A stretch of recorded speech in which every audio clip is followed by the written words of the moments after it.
Hi viewers, welcome to our channel. Vijayasai Reddy కూడా ఇప్పుడు జగన్మోహన్ రెడ్డి గారికి అగనిస్ట్ గానే ఒక తిరుగుబాటు చేస్తున్నట్టుగా కనిపిస్తుంది. ఆయన పైన విమర్శలు చేస్తున్నారు. కోటరి బయటకు వస్తే తప్పితే జగన్మోహన్ రెడ్డి గారికి భవిష్యత్ అనేది ఉండదంటున్నారు. ఈ కోటలో సజ్జలరావు గారు ఉన్నారు, ఆయనే ఇన్ఫ్లుయెన్స్ చేశారని కూడా చాలా మంది మాట్లాడేస్తున్నారు. అసలు ఎందుకు కంప్లీట్ గా విజయసాయి రెడ్డి ఈ స్థాయిలో మారిపోయారు? మరి ఆయన వేరే పార్టీకి ఏమైనా షిఫ్ట్ అయిపోతున్నారు? ఎందుకు జగన్మోహన్ రెడ్డి గారికి అగనిస్ట్ గా ఆయన తిరుగుబాటు చేస్తున్నారు? ఇప్పుడు ఇదే అంశాల మీద డిస్కస్ చేయడానికి ప్రజెంట్ మనతో పాటు టీడీపీ స్పోక్స్ పర్సన్ సూర్యదేవ లత గారు ఉన్నారు. వారితో ఒకసారి మాట్లాడి తెలుసుకునే ప్రయత్నం అయితే చేద్దాం. మేడం నమస్కారం.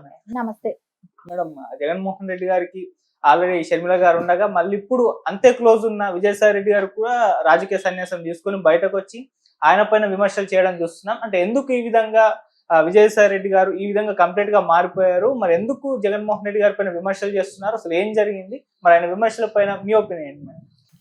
అంటే విజయసాయి రెడ్డి గారి కంటే ఇంపార్టెంట్ దొరకలేదు అనేది అయితే వాస్తవమే. అది అందరికి తెలిసిపోయింది. ఓపెన్ గా వాళ్ళ పార్టీ వ్యక్తులైనా కూడా అంతర్గతంగా చెప్పుకోవచ్చు. అది కన్ఫర్మ్ గా తెలిసిన విషయం కాబట్టి. సో అందుకని ఆయన బయట వచ్చి ఈ రోజు మాట్లాడుతున్నాడు. కానీ ఇది గతంలో ఎందుకు మాట్లాడలేకపోయాడు అంటే ఆయనకి బాధ ఉండొచ్చు. ఉన్నప్పుడు ఎందుకు అప్పుడే వెంటనే ఖండించలేదు? అది ఇది ఒకవేళ నటన మళ్ళా ఏమైనా ఇప్పుడు టాపిక్ డైవర్ట్ చేస్తున్నాడేమో అనిపిస్తుంది. అంటే ఏంటంటే ఇప్పటి వరకు జగన్మోహన్ రెడ్డి కాకినాడ పోర్ట్ కానివ్వండి ఇట్లాంటివన్నీ వచ్చినప్పుడు ఆయన వేరే వేరే పేర్లు తీస్తున్నాడు కానీ ఇన్సిడెంట్ ని పక్కాగా చెప్తున్నాడా లేదా, కరెక్ట్ గా ఆయన ఆ రోజున ఇన్సిడెంట్ జరిగేటప్పుడు ఎవరెవరు ఉన్నారు, ఏం జరిగింది అనేది ఖచ్చితంగా చెప్తున్నాడా, లేకపోతే డైవర్ట్ చేస్తున్నాడా అనేది కూడా ఇక్కడ ఒకటి అనిపిస్తుంది. అంటే మేబీ ఆయన బాధ ఉన్నమాట అది అందరికి తెలుసు కాబట్టి. ఎప్పుడు కూడా సజ్జల గారిని ఇప్పుడు సెకండ్ ప్లేస్ ఇచ్చుకున్నారు. అధికారం ఉన్న 5 సంవత్సరాలు కూడా సజ్జల గారికి సెకండ్ ప్లేస్ వచ్చింది. అప్పట్లో అపోజిషన్ ఉన్నప్పుడేమో సెకండ్ ప్లేస్ విజయసాయి రెడ్డి గారికి పార్టీలో, A2 ఆయనే. తర్వాత సజ్జల A2 అయ్యారు. అంటే సజ్జలని తీసుకొచ్చేటప్పటికి సజ్జల గారు ఎవరో కూడా పెద్దగా అప్పుడు తెలియదు. ఆయన అలాప్ షడన్ అంటే ఒక జర్నలిస్ట్ గా తెలుసు, అంటే అందరికీ తెలియకపోవచ్చు కదా, నార్మల్ పబ్లిక్ అంతా కూడా పెద్దగా ఆయన తెలియదు. సరే జర్నలిస్ట్ అంటే ఎంతమంది జర్నలిస్టులు ఎంతమందికి తెలుస్తుంది? అదే డైలీ మీడియాలో మాట్లాడే వాళ్ళు, ఇప్పుడు టీవీ జర్నలిస్టులు వీళ్ళని చూస్తున్నాం కాబట్టి వాళ్ళు రెగ్యులర్ గా మాట్లాడుతున్న వాళ్ళ మీద ఒక అవగాహన ఉంటది. ఈ సజ్జల గారి మీద పెద్ద అవగాహన లేదు. సరే ఆయన అలాప్ షడన్ ఆయనకి మంచి పోస్టులు, సకల శాఖ మంత్రిగా పేరు, ఇవన్నీ వచ్చేసాయి. అంటే ఎవరు కూడా ఊహించకుండా ఆ స్థాయికి ఎందుకు తీసుకెళ్లారు? సో విజయసాయి రెడ్డిని ఎందుకు తక్కువ చేయాల్సి వచ్చింది? ఇవన్నీ చూస్తున్నప్పుడు ఆయన అంటే విజయసాయి రెడ్డి గారు చెప్పేది ఏంటంటే ఆయన మనసులో నాకు స్థానం లేదు, ఆయన చుట్టూ ఒక కోటరీ ఏర్పడింది, ఆ కోటరీలో నాకు స్థానం కల్పించలేదు. ఆ కోటరీ ఎవరు? ఇప్పుడు ఆ కోటరీ ఎవరు అని అంటే అందరికీ తెలిసిందే, సజ్జల గారే మెయిన్ గా ఉండేవాళ్ళు. ఆ తాడేపల్లి ప్యాలెస్ కి ఎప్పుడు పడితే అప్పుడు వెళ్ళటం, డిస్కస్ చేయడానికి ఒక ఏకైక వ్యక్తి ఎవరైనా ఉన్నారంటే అది సజ్జల గారే. ఇప్పుడు విజయసాయి రెడ్డి గారికైనా అపాయింట్మెంట్ దొరకదు. ఆయన అడిగితే ఆయనకి అపాయింట్మెంట్ ఇచ్చే ఇదిలో లేరు. ఆయన 10 సార్లు అడిగితే ఏమైనా ఒక ఛాన్స్ ఇస్తారేమో, ఇచ్చేటట్టే ఉండింది. సో అది ఆ టైంలో ఆయన బయటపడలేదు, ఇప్పుడు బయటపడుతున్నారు. అంటే సజ్జల గారికి ఇచ్చారనే అక్కసా, ఆ స్థాయి కల్పించారనే అక్కసా, లేదంటే పార్టీ నిర్వీర్యం అయిపోయింది ఇంకా పైకి తేరుకోదు కాబట్టి ఇంకొచ్చే పార్టీకి మనుగడ లేదు కాబట్టి ఇప్పుడు ఇంకేముంది బయటపడిపోయి మాట్లాడితే పర్లేదు కదా అనే ఉద్దేశంతో మాట్లాడుతున్నాడా? పార్టీ ఇంకా మనుగడ కష్టం అనేది వాళ్ళకు కూడా అర్థమైపోయింది. ఇంకోటి ఇక్కడ ఇవన్నీ చూస్తుంటే ఒకవేళ సజ్జల గారుకి ఈ రకమైన హైప్ ఇచ్చింది ఎవరు, ఇంత హైప్ రావటానికి కారణం ఏంటి అన్నప్పుడు ఇక్కడ కొన్ని విషయాలు మనకు ఒక అంతర్గతమైన విషయాలు, కొన్ని టాపిక్స్ తీసుకున్నప్పుడు ఖచ్చితంగా ఒకటి అనిపిస్తుంది. ఖచ్చితంగా జగన్మోహన్ రెడ్డి గారు అవ్వచ్చు, సో ఆ కుటుంబ సభ్యులు అంటే ఇంకా భారతి రెడ్డి గారు అవుతారు. సో వీళ్ళిద్దరి సజ్జల గారికి ఆ హైప్ ఇచ్చినట్టే కనపడుతుంది. సరే భారతి రెడ్డి గారు ఎందుకు ఇంట్రెస్ట్ చూపిస్తున్నారు అనేది ఒకటి అనుకుంటే, అక్కడ ఎవరైతే విజయసాయి రెడ్డి గారితో అంటే అప్పట్లో 14 నుంచి 19 వరకు ఎవరు పాదయాత్రలు చేసినా ఏం చేసినా, అంతకుముందు షర్మిల గారు పాదయాత్ర చేసినప్పుడు కానీ, ఆయన జైల్లో ఉన్నప్పుడు కానీ, ఇట్లాంటివన్నీ చూసినప్పుడు అప్పుడు షర్మిల గారు బాగానే ఉండేవాళ్ళు, విజయమ్మ గారు, విజయసాయి రెడ్డి గారు వీళ్ళందరూ కూడా పనిచేస్తున్నారు పార్టీకి. ఆల్ ఆఫ్ సడన్ ఏంటంటే అధికారంలో వచ్చినాక వాళ్ళందరినీ పక్కన పెట్టడం జరిగింది. సో దీనిలో ఎవరు హస్తం ఉంది? సరే రేపొద్దున జగన్మోహన్ రెడ్డి వాళ్ళు ముందే గెస్ట్ చేశారా, ఒకవేళ జగన్మోహన్ రెడ్డి గారు జైలుకి వెళ్తే పార్టీని ఏమైనా షర్మిల గారు కైవసం చేసుకుంటే విజయసాయి రెడ్డి గారు ఫుల్ గా సపోర్ట్ చేస్తారు, అందుకని ఆయన ముందుగానే ప్లాన్ గా పక్కన పెట్టారా. ఓకే. సో ఇవన్నీ ఆలోచనలు అనేది అయితే పక్కా ప్రజల్లోకి అందరికీ ఉన్నదే, ఇది కామన్ గా డౌట్ అనేది వచ్చేసింది. సరే తల్లిని ఎందుకు పక్కన పెట్టారు అని అంటే ఆబ్వియస్లీ ఆ చరిష్మా మళ్ళా తల్లికి కూడా ఉంది. ఎందుకంటే రాజశేఖర్ రెడ్డి గారి సతీమణిగా విజయమ్మ గారికి కూడా అది ఇది ఉంది. ఎందుకంటే ఆవిడ కూడా ప్రజల్లోకి వెళ్ళారు, ఆవిడ కూడా ప్రచారాలు చేశారు, నా బిడ్డకు ఒక్క ఛాన్స్ ఇవ్వండి అని అన్నారు. సో అందుకని ఆవిడకి నెక్స్ట్ ఆప్షన్ ఉంటది. సో దీనిలో వీళ్ళందరిలోకి చూసుకుంటే చివరి ఆప్షన్ ఎవరికి ఉంటుంది, ఆబ్వియస్లీ భారతిరెడ్డి గారికి. ఓకే.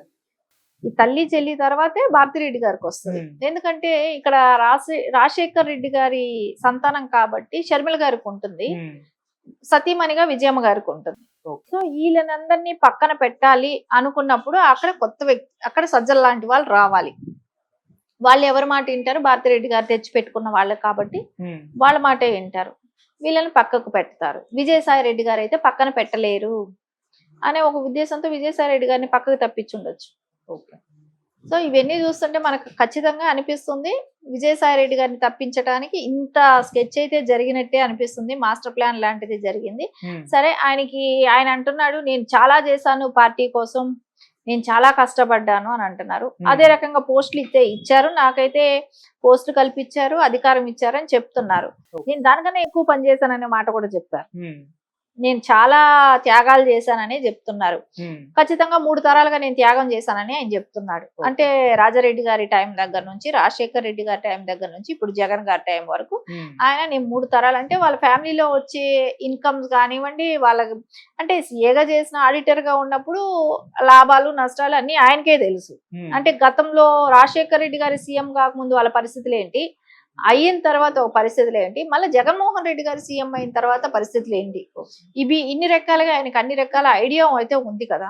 సో అంటే ఆయనకి గతం నుంచి తెలిసిన వ్యక్తిగా నేను చాలా రకాలుగా వాళ్ళకి అండగా ఉన్నాను, ఈ రోజున నన్ను పక్కకు తోసేశారు, ఆ కోటరీ ఉన్నంత వరకు ఆ పార్టీ బాగుపడదు, ఆయన ఓపెన్ స్టేట్మెంట్ అదే చెప్పింది. అది చెప్తూ ఇంకొకటి కూడా అంతకుముందు ఢిల్లీలో పెట్టిన ప్రెస్ మీట్ లో కూడా ఒక మాట చెప్పారు. అంటే వివేకానంద రెడ్డి గారి హత్య గురించి కూడా ఒక మాట చెప్పారు. అప్పుడేమన్నారు, ఆ రోజున అవినాష్ రెడ్డి గారే చెప్పారు గుడ్డిపోటు అని. సో ఆ రోజున సాక్షి మీడియా ఆయన హ్యాండిల్ చేస్తున్నారు కాబట్టి నేను దానికోసమే అది గుండెపోటుగా ఆ రోజు చేయటం జరిగింది. సో అది చెప్పిన వ్యక్తి అవినాష్ రెడ్డి గారు అని ఆయనే బహిరంగతంగా చెప్పారు. అంటే ఏంటి, అవినాష్ రెడ్డి గారు చెప్పారు కాబట్టి అది చెప్పారు. అవినాష్ రెడ్డి గారు ఏ రకంగా అంటే ఆయన వెళ్ళి ఇన్సిడెంట్ చూసిన వ్యక్తి అతను, చూసినా కూడా అలా చెప్పారు అని అంటే ఆయన మీద అనుమానం అనేది ఉంది అనేది ఫ్రమ్ ద బిగినింగ్ నుంచి విజయసాయి రెడ్డి గారికి అయితే తెలుసు కదా. అలా చూసిన వ్యక్తి అలా చెప్పాడు అని అంటే ఆయన మీద అప్పటికే అనుమానం ఉంది కదా వాళ్ళకి. అంటే ఎంత కవర్ చేసుకుంటా వచ్చారు, అధికారం కోసం కవర్ చేసుకున్నారు. వీళ్ళు చేసిన తప్పులు అవన్నీ కూడా ఎవరి మీదైనా నెట్టేసేయాలి, సో అధికారం తెచ్చుకోవాలి.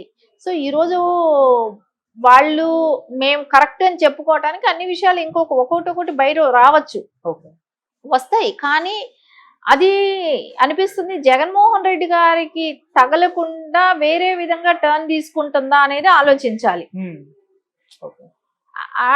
అది ఒక ప్లానా విజయసాయి రెడ్డి గారు, అలాంటి స్కెచ్ ఏమైనా ఉందా?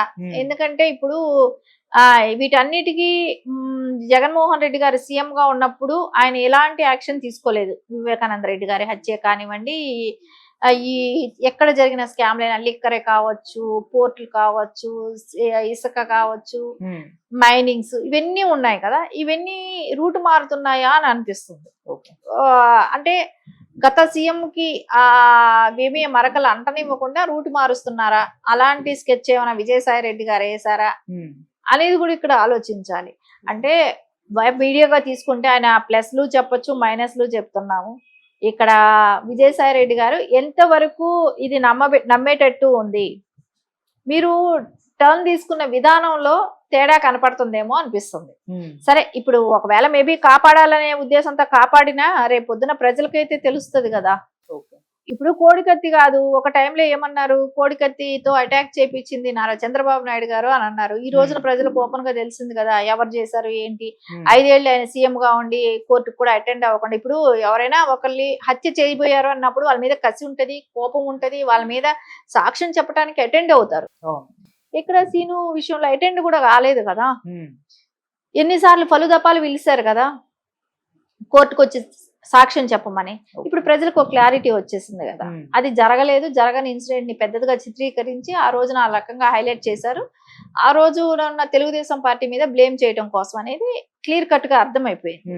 అదేలాగా వివేకానంద రెడ్డి గారి హత్య కూడా అదేలాగా అని చెప్పారు. సో ఎక్కడా కూడా నిజం అనేది ఏంటంటే కొంచెం టైం పడుతుంది.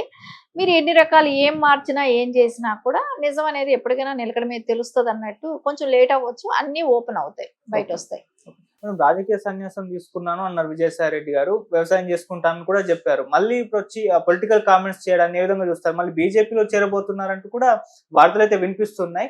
ఈ విధంగా జగన్మోహన్ రెడ్డి గారికి యాంటీగా మారిపోయారు కదా, మరి టీడీపీ వాళ్ళ స్టాండ్ అంటే విజయసాయి రెడ్డి గారి విషయంలో ఏ విధంగా ఉంటుందండి? మొన్నటి వరకు విజయసాయి రెడ్డి గారి పైన ఆరోపణలు, విమర్శలు ఇవన్నీ కూడా చేశారు, ఆయన మీద కేసులు కూడా ఉన్నాయి. మరి ఇప్పుడు యాంటీగా మారిపోయారు కదా, ఏమన్నా మద్దతు తెలుపుతారంటారా?